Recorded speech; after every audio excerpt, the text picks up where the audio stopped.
Bonjour tout le monde, voici la deuxième capsule de la semaine 4 pour le défi créatif de septembre. Donc on est rendu au mot complet, le mot magnifique. Donc ici j'ai encore mes feuilles pour les crayons à large pointe.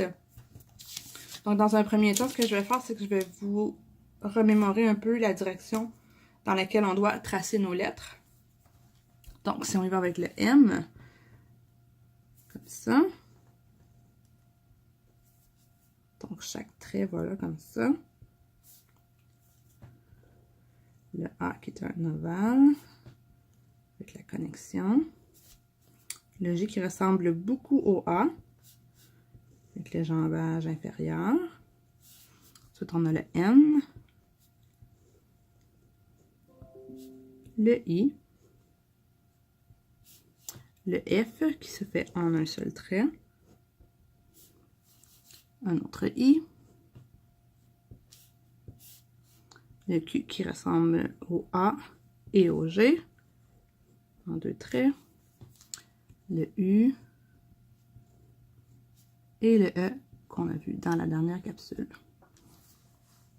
Donc ici, on a une façon conventionnelle d'écrire le mot, où est-ce que la base, toute la base des lettres va venir toucher la ligne de base, et la hauteur d'X est ici, donc tout est constant. Il n'y a pas de variation entre la hauteur des lettres. Donc quand on veut connecter nos lettres, d'abord, on va toujours faire un trait sortant à la fin de notre lettre.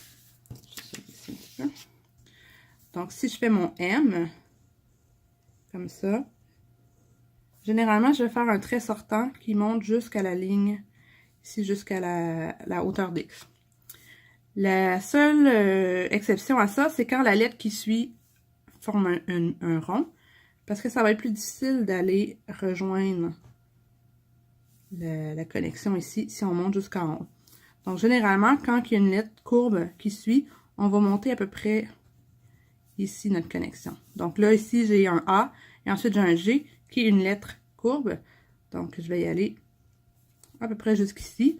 Ça va être plus facile après de faire la connexion parce que si j'étais montée jusqu'en haut, vous voyez, ça dépasse ici. Donc là, après mon G, j'ai un N, alors je vais pouvoir monter jusqu'en haut. Donc, j'irai comme ça. Même chose avec le N. Je peux monter jusqu'en haut parce que la prochaine lettre est un I. Voilà.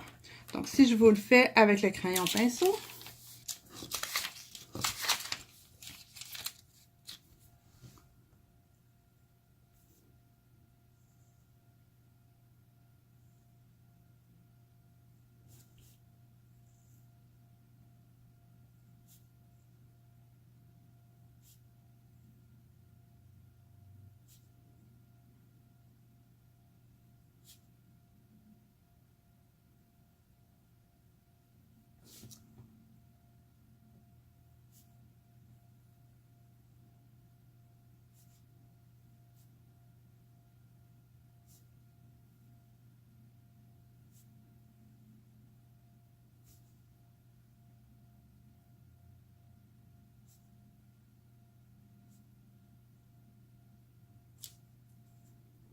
Et voilà. On se revoit dans la prochaine capsule pour une autre façon d'écrire le mot magnifique. Bonne pratique!